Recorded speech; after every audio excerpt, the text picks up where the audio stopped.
காவியத்தின் தலைவன் ராமனடி, அவன் கற்பனை கேட்டாத அழகனடி. அந்த ஆவியில் நின்றவளோ ஒரு தேடி, அந்த அழகு மகள் சீதையடி. காவியத்தின் தலைவன் ராமனடி, தோழி கற்பனை கேட்டாத அழகனடி. ஆவியில் நின்றவளோ ஒரு தேடி, அந்த அழகு மகள் சீதையடி.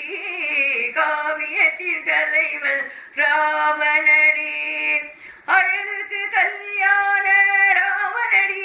அந்த அலைகளிலே தந்தாள் சீதையடி, சீதையிலே ராஜா ராமனடி. சீதையிலே நெஞ்சில் சீதாராமனடி, சீதை நெஞ்சினிலே சீதாராமனடி.